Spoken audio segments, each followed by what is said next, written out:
ಮಂಚೇನಹಳ್ಳಿ ತಾಲೂಕಿನ ಬುದ್ಧಿವಂತನಹಳ್ಳಿಯಲ್ಲಿ ಹನುಮ ಜಯಂತಿ ಪ್ರಯುಕ್ತ ವಿಶೇಷ ಧಾರ್ಮಿಕ ಕಾರ್ಯಕ್ರಮಗಳನ್ನು ಆಯೋಜಿಸಲಾಗಿತ್ತು. ಶ್ರೀರಾಮ, ಲಕ್ಷ್ಮಣ, ಸೀತೆ ಮತ್ತು ಆಂಜನೇಯ ವಿಗ್ರಹಗಳ ಪ್ರತಿಷ್ಠಾಪನಾ ಕಾರ್ಯಕ್ರಮ ವಿಜೃಂಭಣೆಯಿಂದ ನೆರವೇರಿತು. ದೇವಾಲಯದಲ್ಲಿ ಬೆಳಗಿನಿಂದಲೇ ಧಾರ್ಮಿಕ ಕಾರ್ಯಕ್ರಮಗಳನ್ನು ಆಯೋಜಿಸಿದ್ದು, ವಿಗ್ರಹ ಪ್ರತಿಷ್ಠಾಪನೆ ವಿಧಿವಿಧಾನಗಳಂತೆ ನೆರವೇರಿತು.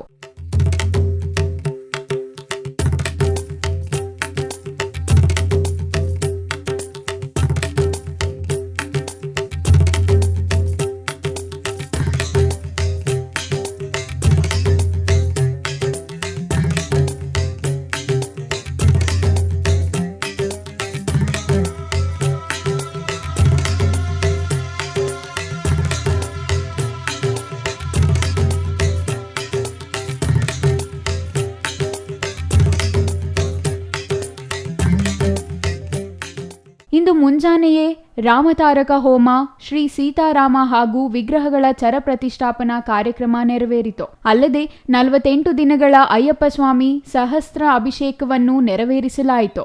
ನಂತರ ಮಹಾಮಂಗಳಾರತಿ, ತೀರ್ಥ ಪ್ರಸಾದ ವಿನಿಯೋಗದ ಜೊತೆಗೆ ಅನ್ನಸಂತರ್ಪಣೆ ನಡೆಯಿತು. ಆಗಮಿಸಿದ್ದ ಎಲ್ಲ ಭಕ್ತರು ದೇವರ ದರ್ಶನ ಪಡೆದು ಭಕ್ತಿಭಾವ ಮೆರೆದರು. ಇಂದು ಹನುಮ ಜಯಂತಿ ಮತ್ತು ಹನುಮದ್ ವ್ರತ ಪ್ರಯುಕ್ತವಾಗಿ ನಿನ್ನೆ ಸಂಜೆ ಕಾರ್ಯಕ್ರಮ, ಗಣಪತಿ ಪೂಜೆ, ಪುಣ್ಯಾಹ, ಕಲಶ ಸ್ಥಾಪನೆ, ಸ್ವಾಮಿಗೆ ಅಭಿಷೇಕ ಪೂಜೆ ಎಲ್ಲ ನೆರವೇರಿತು. ಬೆಳಗಿನ ಜಾವದಲ್ಲಿ ಬುದ್ಧಿವಂತನಹಳ್ಳಿ ಕ್ಷೇತ್ರದಲ್ಲಿ ಬೆಳಗ್ಗೆ ಮೂಲ ವಿಗ್ರಹಕ್ಕೆ ಅಭಿಷೇಕ, ಅದಾದ ಮೇಲೆ ಉಸ್ತ ವಿಗ್ರಹಗಳು, ಹೊಸದಾಗಿ ಮಾಡಿರ್ತಕ್ಕಂಥ ಉಸ್ತ ವಿಗ್ರಹಕ್ಕೆ ಚರ ಪ್ರತಿಷ್ಠಾಪನೆ, ಪಂಚಾಮೃತ ಅಭಿಷೇಕ, ಷೋಡಶೋಪಚಾರ ಪೂಜೆ, ವಿಶೇಷವಾಗಿ ಸೀತಾ ಕಲ್ಯಾಣವನ್ನು ನೆರವೇರಿಸಿ ರಾಮತಾರಕ ಹೋಮವನ್ನು ಕೂಡ ಇಲ್ಲಿ ಈ ಒಂದು ಕ್ಷೇತ್ರದಲ್ಲಿ ಮಾಡಿದ್ದೀವಿ. ಈ ಕ್ಷೇತ್ರ ಪ್ರತಿನಿತ್ಯ ಅಭಿವೃದ್ಧಿ ಆಗಬೇಕು, ಬರ್ತಕ್ಕಂಥ ಭಕ್ತಾದಿಗಳ ಸರ್ವ ಸಂಕಷ್ಟಗಳು ಕೂಡ ಬಗೆಹರಿಸಿ ಅವರ ಜನ್ಮವು ಸಾಫಲ್ಯವಾಗುತ್ತೆ ಎಂಬುದರಲ್ಲಿ ವಿಶೇಷವಾಗಿರ್ತಕ್ಕಂಥ ಈ ಸಂದರ್ಭದಲ್ಲಿ ಹೇಳಕ್ಕೆ ಇಷ್ಟಪಡ್ತೀನಿ.